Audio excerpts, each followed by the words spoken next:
أعوذ بالله من الشيطان الرجيم. بسم الله الرحمن الرحيم.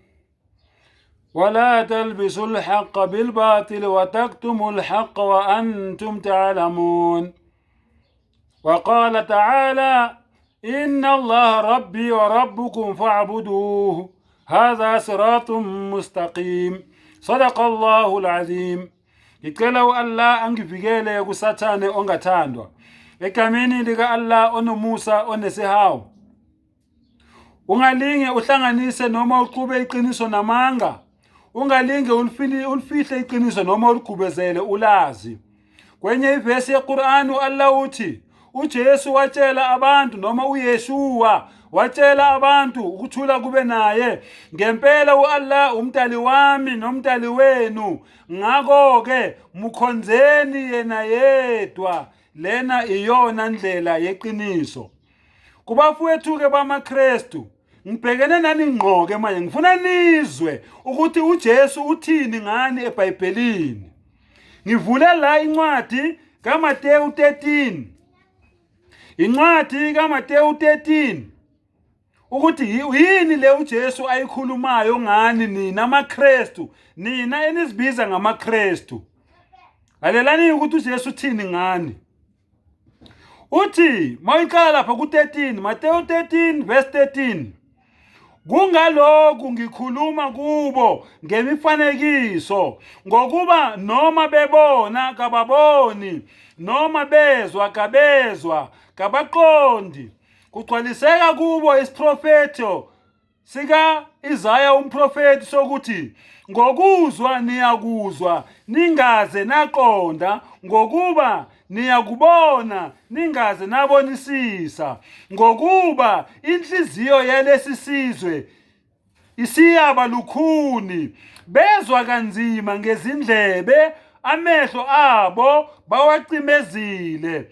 Funa mhlawumbe babone ngamehlo, bezwe ngezindlebe, baqonde ngenhliziyo, baphenduke ngibaphulukise.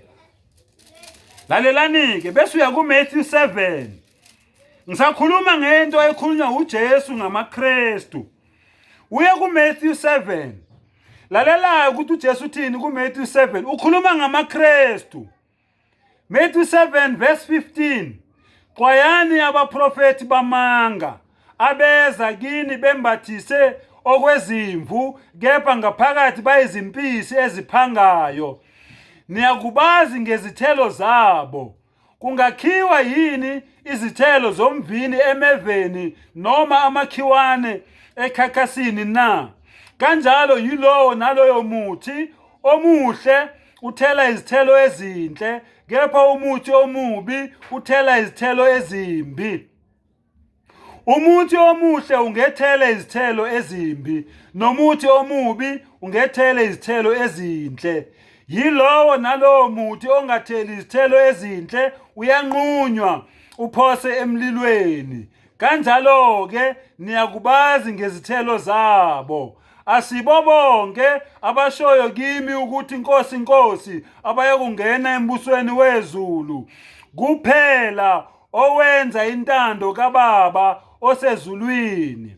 Abaningi bayakuthi kimi ngalolo suku, Nkosi Nkosi, asiprofethanga yini ngegama lakho, sakhipha amadimoni ngegama lakho, sayenza imisebenzi eminingi yamandla ngegama lakho na? Khona ngiyakufakaza kubo ukuthi angizange nginazi. Sukani kimi nina benzi bokubi. Ngalokho yilowo nalowo owezwa lamazwi ami awenze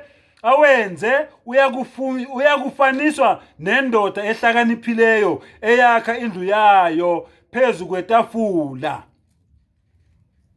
Lalela ke kuJohane 8 kuverse 44 uzwe ukuthi uJesu uthini ngani noma uYeshua uthini ngani nina maKristu. Uthi nina ningabakayihlo uSathane, nithanda ukwenza izinkanuko zikayihlo.